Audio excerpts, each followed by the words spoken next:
Okay, everybody, here we go again. This new system is only clued in to a few people here. So if you accidentally hit the wrong button and log out, you got to log all the way back in. So.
Okay, here we go.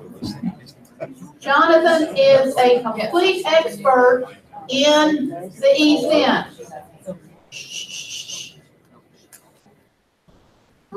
It's my teacher coming out in May.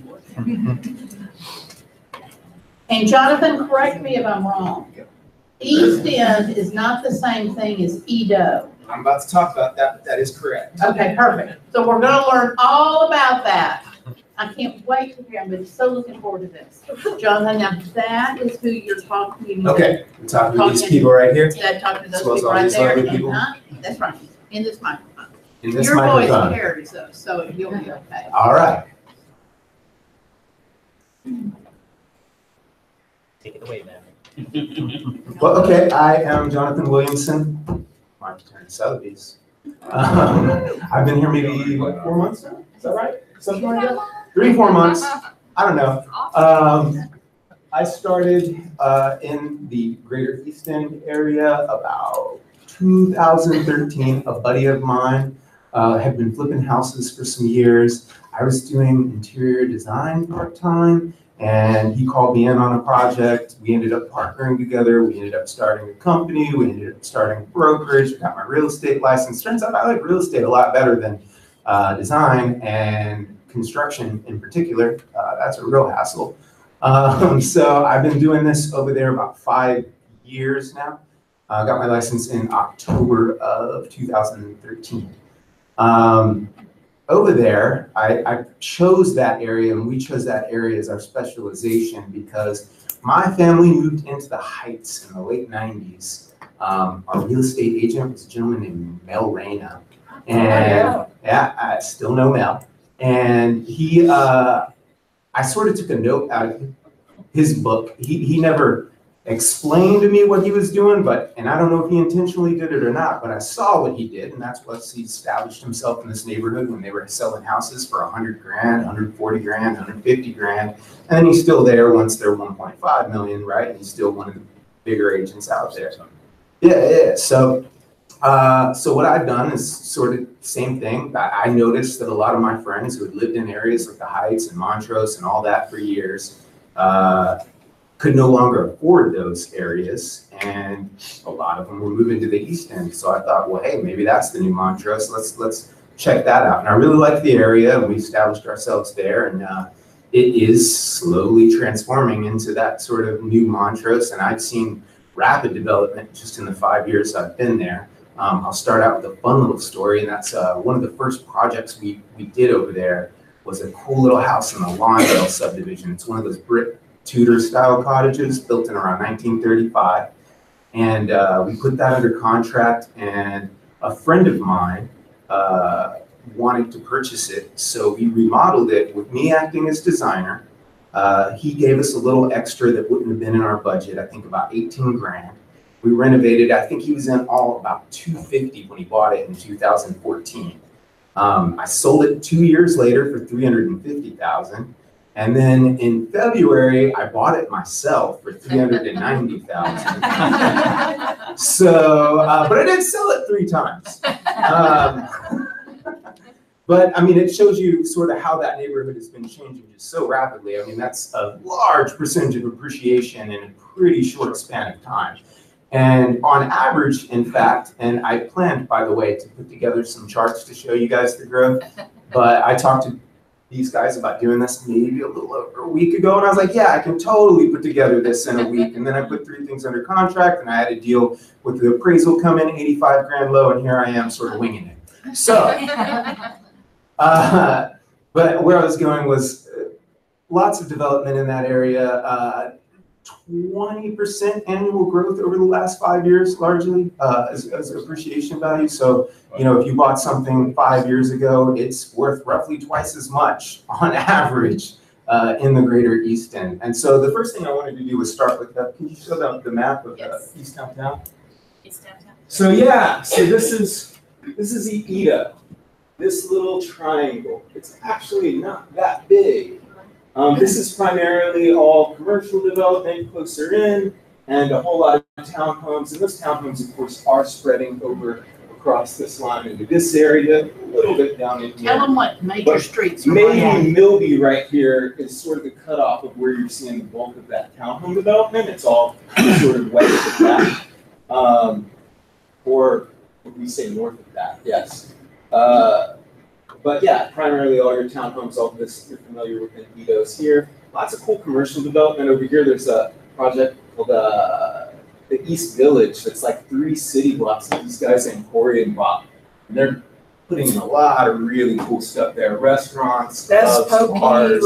restaurant in Houston. There you go. There you Seaside go. Pokies. Yeah, they've got a little place called Secret Group there where there's music, live daughter's music, friends and own it. comedy, and lots of cool stuff going on over there. That's in Edo? That is Edo. That's in Edo. Now, I dabble in Edo, but can we go to the next map? Yeah, why don't you like Edo? I do like Edo, but most of my buyers and clientele primarily are sort of single family, 1-story home bungalows. They love all that. And we as builders, we're sort of doing that. We were developing in those neighborhoods, restoring houses if we could, and failing that, we would build something that sort of fit within the character of that neighborhood. But this, you know, here's your little sliver of East Downtown, and then all of this is Greater East End. So it is a massive area. The bulk of my time is spent sort of up in this area, Greater Eastwood. Mm-hmm. I do a lot of stuff over in 2nd Ward as well. Where's Idlewild? Right there. This is Idlewood right there. Idlewood. Right there. Yeah, so you've got Mason Park behind it, and this is Gus Worthing Golf Course. But this is Idlewood. Right about here would be that super Walmart they were so mad about. Where's Pecan Yes. Park? Pecan Park is, here's Harrisburg, this area in here. Yeah. So what's the history of Eastwood and all these places? So Eastwood specifically was developed by the same developer as Woodland Heights. Huh? So he built It Woodland looks like Heights and then that. he moved over there and did Eastwood. And then there's a lot of little, so over here, like this little section, I live in this little section. Oh, Right off nice. here, right, I'm a block off Telephone Road. In that neighborhood's called Glendale. And apparently that was originally like an Italian community. It is my understanding that my house was originally owned by one of the Mandolas. And it's kind of fun for me too, because I put, my first client that purchased that home owned Ruth Salon over on Richmond, and he owned the Cutthroat Barber Shops. Those are my dog. Really? Yeah. The Mandolas? Or my friend Brandon, because that would be They live weird. right by the airport.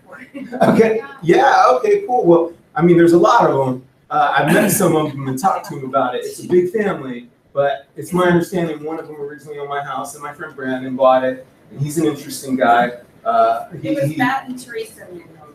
Oh yeah, and then so he owns those, you know, the barber shop, the salon. He owns a gym now. He's a bodybuilder. He's covered in tattoos, and an interesting guy. And then when he sold it, a client of mine purchased it. His name is Connor Walsh. He's the male lead in the Houston Ballet.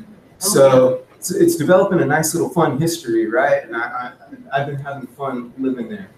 But yeah, so I'm right there. A fun thing too is this stretch of Telephone Road.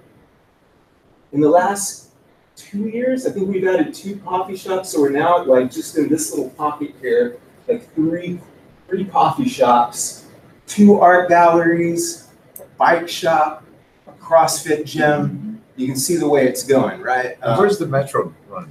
Metro That's run Harrisburg. down Harrisburg, Yeah. That's all where the we way sit. down to around here, I believe. And then it goes over to you.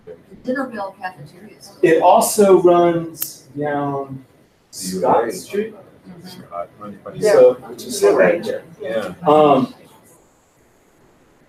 What, wasn't the Gus Wortham, the old Houston Country Club? Yes, Yes. and they just spent $3 million on that course. Wow. They did, and they're also spending a lot of money on all of these parks. So this whole subdivision is really interesting, and the lots are like decent size, they're usually around 6,500 square feet, sometimes 8,000. And the streets are wide and curved and guttered, and interestingly, like all of this area has been relatively well throughout the years. A whole lot of these neighborhoods, like over in here, got real rough, even though Idlewood stayed beautiful. All of Eastwood was sort of dilapidated, and a whole lot of houses got changed into multifamily, and that's been changing over the last like 10 years. And then everything on this side of Harrisburg, starting from Second Ward, going out to Magnolia Park. Magnolia Park is where City Councilman Robert Gallegos is from. He's still really invested in that particular community. Hey, Jonathan, Yeah. what is the trend for HISD in that area? Oh, now you're gonna get me to. Well, first of all, Repeat the That's question. the future, right? the trend for HISD, I don't know. That's most of my clients that are moving to this part of town. They don't have kids. They're not planning on having kids anytime soon. So to be honest, and I myself am not a father, so to be honest, I've gotten by with knowing very little about school districts in that area. Now, what I can tell you about the area, because this is what I have been selling for years, is the charter schools there are really great. You have a KIPP Academy, you have Eastwood Academy, and there's one more I'm slipping my mind right now. But Eastwood Academy is like high school age, and it's apparently one of the top ranked charter schools in the country.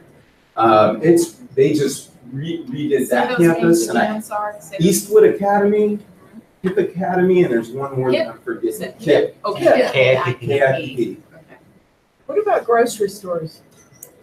That's a fun thing. So right My now, challenge. my grocery stores, there is right around over here a very large Fiesta that is wonderful. I really genuinely love that grocery store. I might be the only one that goes to that grocery store that primarily speaks English, Right. but it's great. Then over here on Polk and Cullen, there is a Kroger that is affectionately known as Combat Kroger. That particular section of the neighborhood was really rough once upon a time, like 90s especially, and I think that's. I used to live over there, there's no problem, just bring a gun. There you go. So Open carry. they've been spending some money on it. They recently spent a couple million facelifting that Kroger. It's getting nicer, but it's still one I of heard those. Lovett is developing. There's some more stuff going on though. So I heard they were trying to get grocery stores. Let what them did I go. see? Emancipation over here and Polk, right here. Yeah.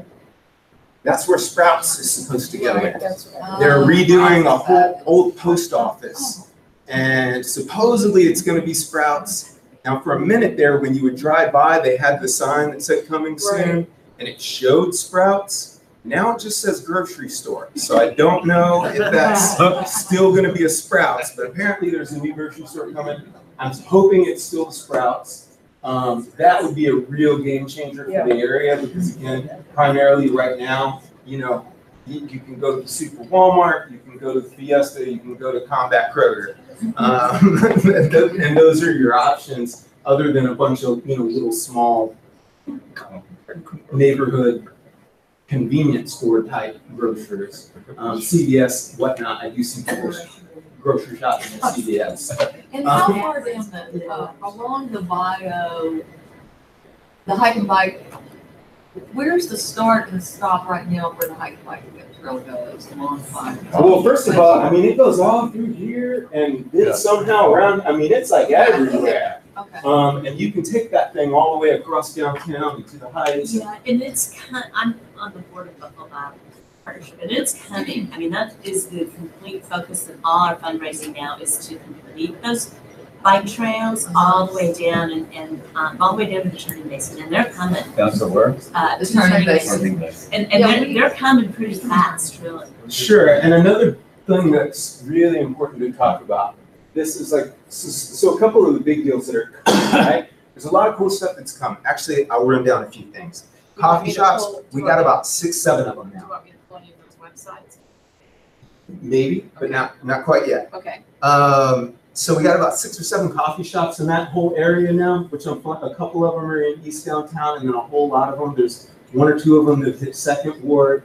Like I said, about 3 of them right in here. Starbucks? No Starbucks. It's all independent coffee shops. The one I was instrumental in bringing was on Telephone Road. There's one called Coral Sword Gaming and Coffee. The financial backer there is Hunter Pence. It used to be on the Astros and is now on the Giants. But that's a Greenway Coffee operation. And if you're familiar with Greenway Coffee, they started at Greenway Plaza, but they own Blacksmith on Westheimer, Inversion on Montrose, Morning Star in the Heights, and Prelude downtown. So really great coffee operation, and I'm super excited to have them, and especially because they're a block away from my house. So that's nice. And then there's some other cool businesses. My buddy that owned Cutthroat Barber did open up a barber shop right there that's next to the coffee shop. That it's no longer a Cutthroat, it's now East End Barber, but it's cool. Multiple record stores have moved, and I know that doesn't sound important because it's practically a dead medium, but I mean, these are the kind of businesses that made Montrose Montrose, and now they're coming to East End, including Sound Exchange, that was recently on Richmond, but used to be on Westheimer for years. They just moved to Milby. So, I mean, that's kind of huge for us, honestly. Fun little bars. There's one called Voodoo Queen over here on Milby. They do like, it's like New Orleans style. They do lots of daiquiris and whatnot. They also, the same owner owns a place on Canal called Moon Tower Inn. They do gourmet hot dogs. So if you want like bison, rabbit, organic, sustain, I don't know. Yeah. Go there. And then They just opened, by the way, the owner of Moon Tower just opened one of the restaurants in Finn Hall doing pizza. yeah, The pizza places, those owners. they're interesting guys. There's a fancy restaurant in Nancy's Hustle that opened. I love So It's a good. really good place. Show me where that is on here. Well, it's in Edo, isn't it? I haven't. It's more somewhere in this area. Okay. India. I haven't been there, to be honest. It's really good. It's really good. We're the 3 art galleries that I know of. 2 of them are here on Telephone Road. And the other one is all the way over here on Harrisburg. It's called Box 13. They have some great art shows. Where's the orange show? The Orange Show is actually directly across the freeway. So here's Telephone Road. The Orange Show is right over in here. Yeah, in fact, it's probably right next to this park, if I recall. And then music venues, which are important because again, that's sort of your, little hipster kids and punk rock kids used to go to Montrose to see bands play. Now they're coming to East End. We've got Warehouse Live and Secret Group in East Downtown.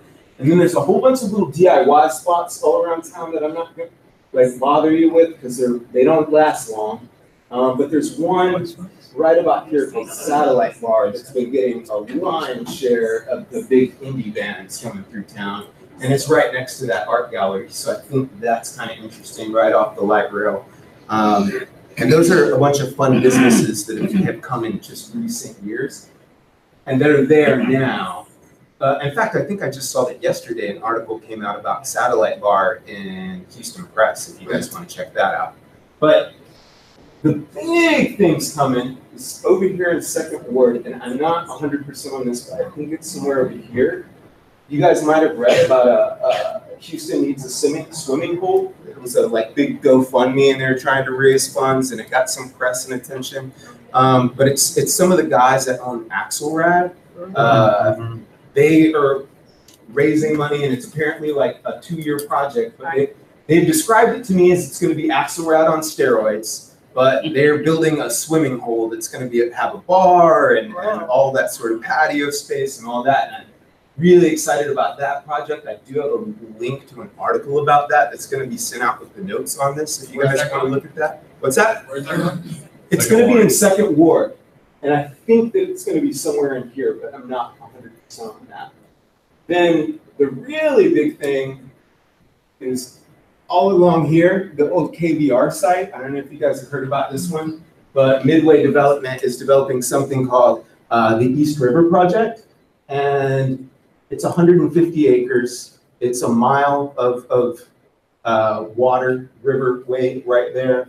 And they're going to spend, they say it's going to be a decades-long project that is going to be in phases. But, you know, Midway is who developed City Center. They're talking something like 4 to 8 times the size of City Center along the water there. Yeah, so I really think that project alone is just going to change how young people are living in our city. For decades, they've all wanted to be in Montrose and Heights and all of that. But I think between having things like the light rail, which are becoming more and more appreciated by young people, and particularly all the people moving here from places where public transportation is valued more than it is here, and you combine that with infrastructure of that size on the commercial and mixed use side, I mean, I really think those sorts of things are going to make this area the next big thing over the coming decades. And all along that, on the other side of that, shipping, I mean, that's the shipping canal. They're calling it the East River, it's a shipping canal.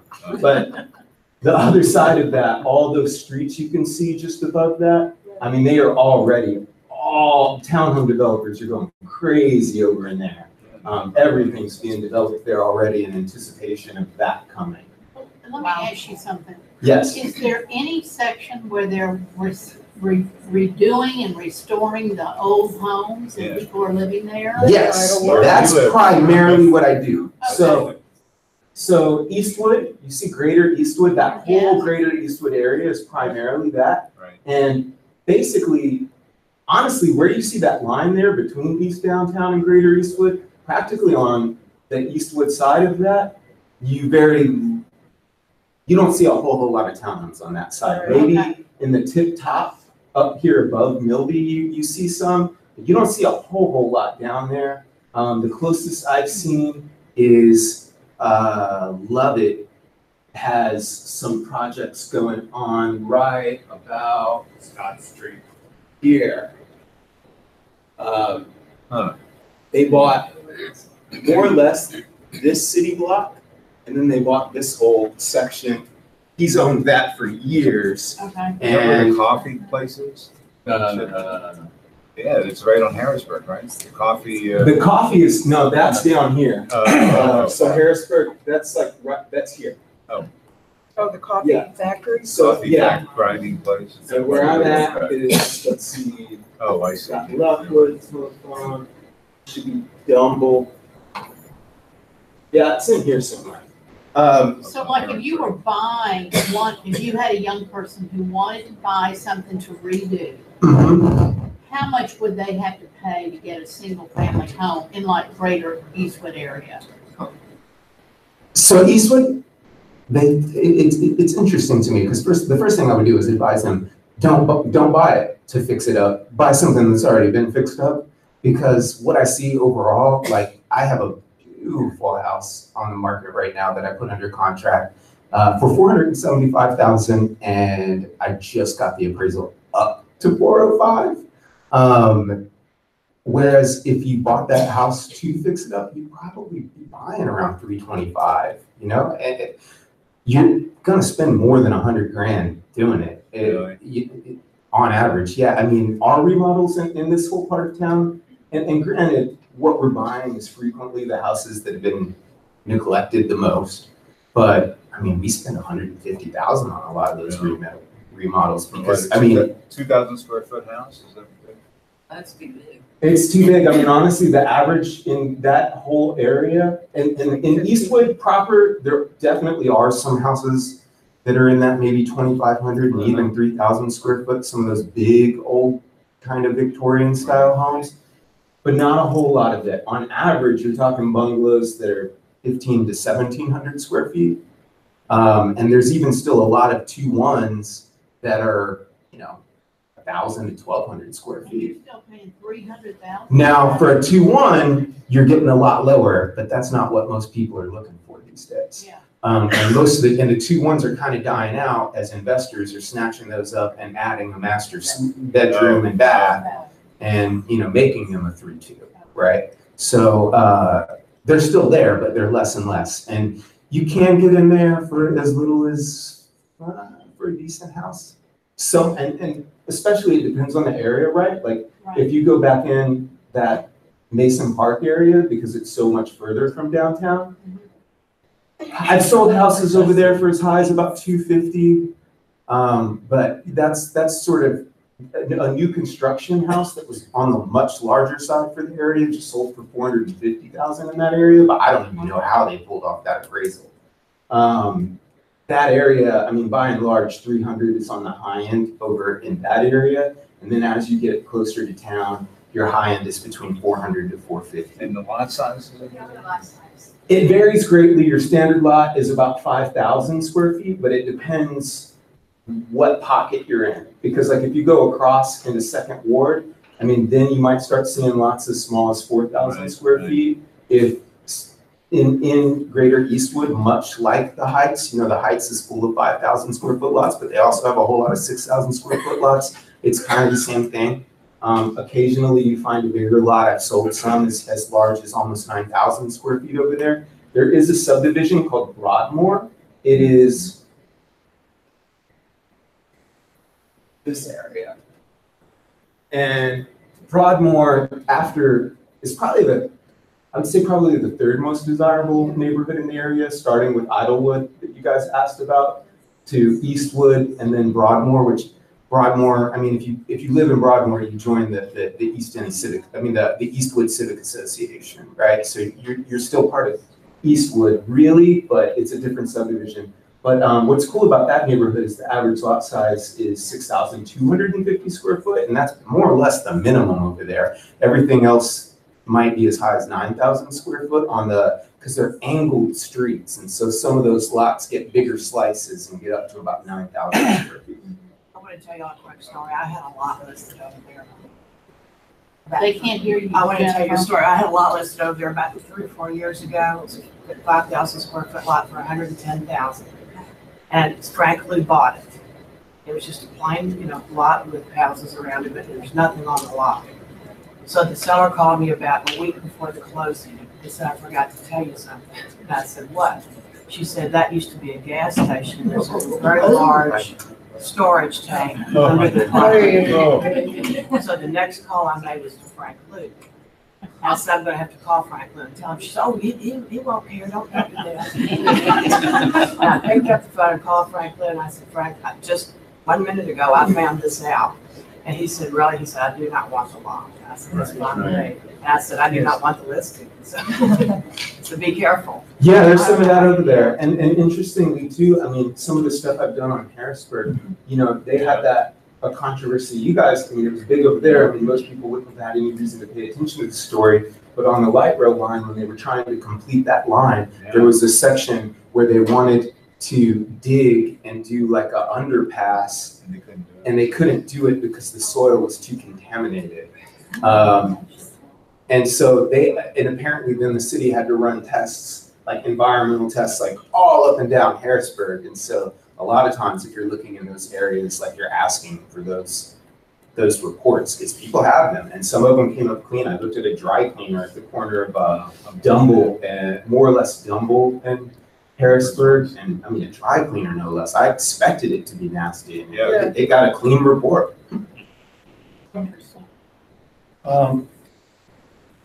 Right here, this is Gus Wortham Golf Course where they spent $3 million redoing it. And since Memorial's closed, this is where everybody's gonna start playing golf. All these right along here are quadruplexes. They've all been bought out. They're getting ready to all be redeveloped. That whole area. So all those are bought. A gentleman based on his property called me, and he's got a 100,000 square foot property here. He's going to convert. We've had 2 architects over there to look at redoing that. And he drove me all through here and here. Every section here, there are new houses going up or redeveloped going up. So if you haven't driven around this area, he's right. It's unbelievable. What do you got? If you wanted to, if an if an investor wants to buy some homes over there, like say Mason Park, Magnolia Park, are most of the people that are living there renters? No, that's one of the great parts. So another fun thing is East End as a whole has a lower crime rate than both Montrose and the Heights. And in big part, that's because these are primarily owner-occupant areas, and they do, even if they're, you know, lower income folks that struggle to maintain their house, they have pride in their community. They do the best they can, Would you largely. just knock on their door and say, hey, I want to buy? I mean, Oh, we've done it a whole lot of ways. Okay. We've done mailers, we've done door knockers, we've done, don't tell anybody, but bandit signs. And we've a fun thing we did was we bought a bunch of dumpsters that we were using to haul debris away from our projects, and we buy houses on the dumpsters and got a lot of phone calls off those. It was interesting. We haven't been doing that lately, but yeah, that was a fun one. So where is East End revitalized? What's that? East End revitalized. That's the Greater East End. Okay, that's that. It's just sort of an alternating term for it. Yeah. How much is dirt going for? Yes. I heard. What's that? How much is dirt going for? Sort of depends on the area. Like if you go deep into Magnolia Park, I mean, I bought lots over there recently for as little as $16,000 to $30,000, depending on the size of the lot. Some of the lots back in there, the 16,000, you're talking about maybe 2,500 square foot lots, and the 30,000, that's the lower end for a 5,000 square foot lot back there. But if you get up into Eastwood, I mean, in Eastwood itself, you're probably talking about 150,000. How big of a lot? For about a 5,000 square foot lot. So 30 a foot? Yeah.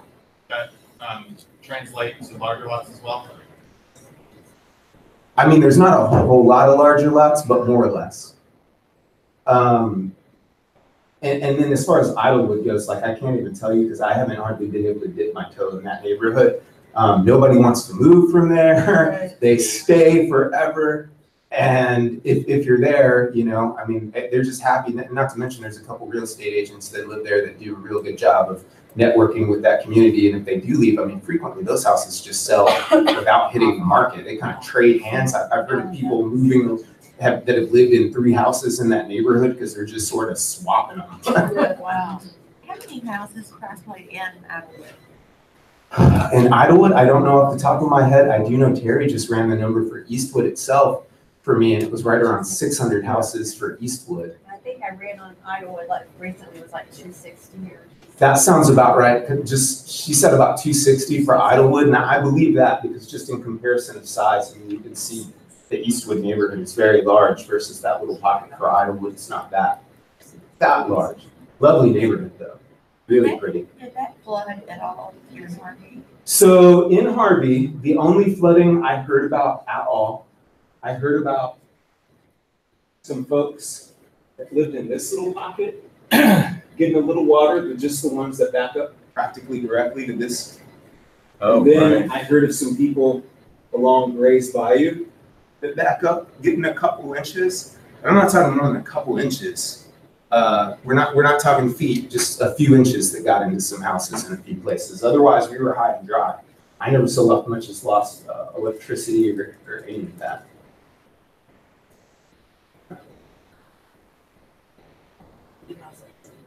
Okay, so we're going to talk about the tiny house project. So the tiny houses I'm working on, let's see, telephone is here, Londo is here. Dumble. It's Dumble, but I'm trying to identify where Dumble is on this map. Here it is. Here it is. So they're right about here. What are the cross streets again? They're on Dumble, and really they're on the corner of Dumble and Leland, technically, where Leland dead ends into Dumble. But they're a block off Telephone. So Telephone and Dumble would be the major intersection there. And that's a project we're working on where there was a townhome developer that had replatted that property into 10 different lots. And then we got a hold of it, and we had kind of been dying for an excuse to build really small houses. And them being replatted into townhome sized lots seemed like a pretty good reason. So we're building 10 of them between 625 and 800 square foot. We've got them between 250 and 300,000. We'll see how that goes. Whatever happened to Ivy Loft? Ivy Lofts, I heard about that project years ago, and we did too. And I've not really paid a whole lot of mind to it. It wasn't really, it seems to have gone away. They never developed. I haven't heard about it in years. Yeah. Yeah, just around there, I haven't heard anything about it. Interesting. Yeah. Because they were doing the Tiny condos. On the tiny houses, I'm getting a lot of interest, but I mean, we just got the sheetrock stage on it, right? So they're not even really that showable that they're getting there. Definitely getting some interest. I have a couple people saying that when it gets closer, they may be ready to move on them. I know the price per square foot, I mean, it doesn't even make sense, honestly, but it can't because nobody's building that way, right? Nobody's building for high quality in a super small space. And that's what it is. I mean, we've got an architect, Brett Zamor, if you're familiar, he's an award-winning architect, he's great. And the finishes are super nice, and it's, the tankless water heaters and the spray foam insulation and the metal roof and all of that fun stuff. So it's sort of a higher end product trying to be at an affordable price. And honestly, we wanted to be a little bit lower, but then the city really kind of ran us through the ringer on that project and really sort of upped our cost to build, our carrying costs. Is this similar to the guy who bought the fire station and built the little houses? Sort of. Right up by Harrisburg. Yeah. He sold all those. He did sell all of those, and that's a cool little, I've been in those houses. It's a cool little project, but he didn't really build them. They moved They moved the old houses. houses. And then they That's Chris remodeled Bell them. that bought the firehouse, right? Yeah, I think so. No, maybe not Chris Bell. Another city council guy. It's not Chris Bell. It's somebody else. But anyway, they bought the firehouse and redid it for themselves. And they actually bought that lot and just let their friends bring little houses. Yeah, and then they redid them. Right. Yeah, it's really cool over there. In fact, I mentioned Box 13 Studio earlier. The guy that owns that space lives in that little complex of houses. Yeah. It's like a little surf. So yeah, we'll see how that goes. But our general thought process on that fun project was, they're roughly the same square footage as some condos and high rises and whatnot, and you don't have the expensive monthly maintenance fee, and maybe we'll get some college students at U of H nearby or what. But yeah, if nothing else, it's fun. We'll see. We thought maybe we would sell half of them and rent the other half or something. I have a question. Sure. The people who are buying in here, going back to the grocery stores, do they probably just do Amazon Prime and Instacart? Well, see, that's one of the great things. Like when my family bought into the Heights in the late 90s, they were driving to Upper Kirby, River Oaks to go to a quality grocery store at the time. There was a couple Krogers and a really bad H-E-B, and there were some Fiestas. It was fairly similar, really. But they didn't have Amazon Prime as an option now, right? So yeah, that people are utilizing those sorts of services, which is great. And then, too, they're not far from downtown. So there are people that are running over to Phoenicia, which is quite nice. It just seems like the demographic probably isn't going to grocery stores anyway, Yeah. so I don't. Some of them are, but the thing too is we all live in the city. It's not like we all just stay in our neighborhoods. We run around to, they all end up, I would say 9 out of 10 of the buyers that I meet over there tell me that they wanted to live in the Heights or Montrose and they couldn't afford it. It's the story I hear over and over and over again. Well, that kind of buyer still goes to the Heights and Montrose regularly, right? There's a lot of things in their life that are happening in those areas. So it's not that hard to stop by H-E-B or Whole Foods or whatever when you're over there. But it's the first thing, I live downtown, it's the first thing people ask me. Yeah. Like you live on Alcatraz or something. Sure. Where do you grocery shop? It's an obstacle that I've had to overcome since I've been there. Because technically we're a food desert. But it only makes sense that HEB or Kroger or somebody's gonna. Speaking of HEB, Yeah. Frank Liu owns a piece of property that he wants HEB to be I knew in that. on. And apparently HEB has a formula that's like density times income, and as soon as the area meets that formula, they will open that HEB on the property Frank It's just a Liu matter owns. of. And Frank Liu has got the kind of money that he's been actively doing things to densify the area. Like it's crazy that he has the money to say like, okay, I want this grocery store and that's your criteria. All right, I'm gonna make your criteria happen myself. And Right. I mean, he's working on it. Michael Skelly is the firehouse guy. Just That's correct. FYI. There you go. Jonathan, where do the majority of these homeowners work, or what are you seeing at? A lot of them work downtown. There's med center folks Is there too. med center? I get a lot of creatives, a lot of like hairstylists and barbers and graphic designers, coders. I've sold houses to people who made a chunk of money from developing an app that sold type thing. But I also meet oil and gas people over there, you know, and especially those sort of oil and gas people that work downtown. Well, also the refinery, I'm thinking like out that direction. Sure, sure. In the major neighborhoods, like, what were you saying, Broadmoor, is that one? Broadmoor is one of them, yes. In those major areas, are the deed restrictions in place and strongly enforced? No, the short answer is no. So yes and no. In Eastwood itself, the deed restrictions are pretty strongly enforced. Broadmoor maybe a little bit less, but they have largely because they just have less restrictions, right? Like there's no restriction preventing you in Broadmoor. If you go to Eastwood and you want to run a business out of your house, you've got to get that approved. And they probably won't. But if you live in Broadmoor and you want to run a business out of your house, there's literally no restriction saying you can't. Although I did recently sell one that was deed restricted to only like white Anglo Protestant Saxon. I purchased the house. I couldn't believe that was still on the title, but it is. No longer enforceable, but. All the old neighborhoods, you know, those were illegal a long time ago. Sure. But if you wanted to go in and you wanted to be sure that there wasn't going to be a business put up next to you, which I think really hurt the Heights for a long time. Sure. So what neighborhood would you go in? I don't live in Eastwood. I mean, neither of those, both of those neighborhoods are doing a great job on that front. Okay. The surrounding neighborhoods are not just being developed now. Sure. They're They're old, long like when we term. sold on Everton, it's like those people have lived, like you were saying, they lived there for generations. Sure. It seemed very Hispanic to me, but. Yeah, I mean, that's No, but it largely. was wonderful. I mean, just such a pride of neighborhood. It was Oh, very absolutely. evident. Absolutely. How active is the Civic Club?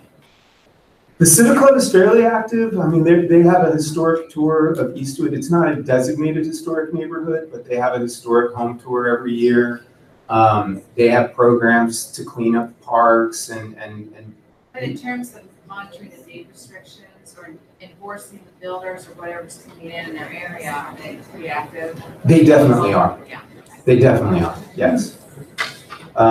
In fact, don't tell anybody, but I may have been officing out of a house I shouldn't have been at one point and got one of those nasty letters from them. So, We won't You know, tell. it's one thing to have an office. I mean, if you're a computer program and you do nothing but code, yeah, nobody's coming to see you. yeah, They don't know what absolutely, you're doing. absolutely. Yeah, no, they don't care But about you that. don't It's want the basically tire if you shop have, going up next to you don't want the tire shop going up, and honestly, most of them, they don't want to see incoming traffic coming and going. Right, all or even day, a crowding their lawyer. street and all of that. Yeah, you don't want all their clients coming. And we may have had that going on, so Yeah. that's hence the nasty letter.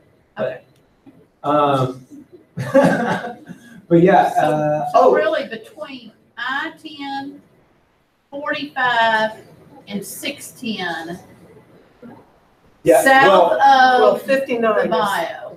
yes, and honestly, though a lot of this goes on the other side of the shipping channel, I almost never cross the shipping channel. Really? I think as that major development takes place there, that will change some. But that area, once you get up in there, you're getting into Denver Harbor. And until I saw this map, I never even knew that there was portions of East End on the other side of the shipping channel. I just always heard everybody refer to that part of town as Denver Harbor. So yeah, and Denver Harbor, by the way, is also, if you're an investor, a great area because you can get in there like fully remodeled for like 200 or less. And it's, you know, with this coming in, I mean, I think that whole area is going to develop on down the road too. You know? Yeah, long-term investment, but great area. Yeah. Oh, and one last thing I didn't talk about, and I'll send out a link to this too, is the Complete Communities Project. I don't know if you guys have heard about that, but Mayor Sylvester Turner rolled out a program where it's 5 different areas they've targeted to be revitalized, and they're going to spend money on infrastructure and parks and all of the things to try to help clean up an area and make it more desirable to builders and investors to come in and, you know, develop the commercial and the residential side of it.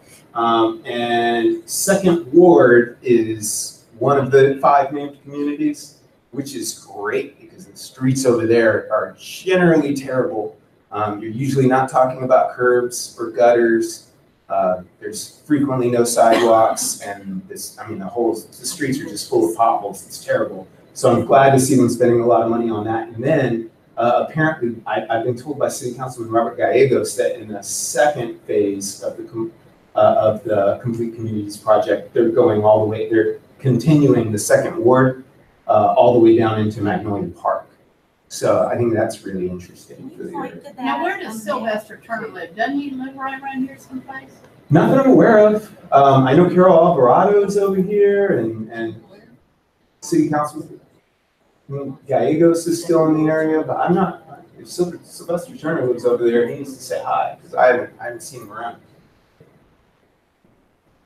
Point to where that development is. Which Midway? The Midway development? Oh, this is all Second Ward. Yeah, more or less stops at its railroad tracks, and then you get into Magnolia Park.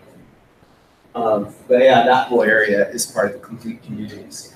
And you know, the other areas on that, it's Third Ward over here. So obviously that helps. And then if we were to just go just north of Market Square Park up here, the near north side, that's the third of them in the inner loop area. The other 2 are both outside the inner loop. One is Acres Homes, north of like Oak Forest and Independence Heights, that area. And then the other one is Gulfton, down by Holiday Airport. Lindale, that's just north. Lindale's just north of near north side, yes. Yeah. It's that sort of bordering the 610 loop over there. I could do one on your north side too. That's the other area I sell a lot in. Because they have the metro, right? Yeah, and that's a similar thing. I mean, we targeted both of those areas for our business because similar buyers that are being priced out of the Heights and Montrose, we're looking at both of those areas, you know. I sold an old, beautiful old rundown home in that area. Terrible neighborhood. I mean, it wasn't even inland. It was bad.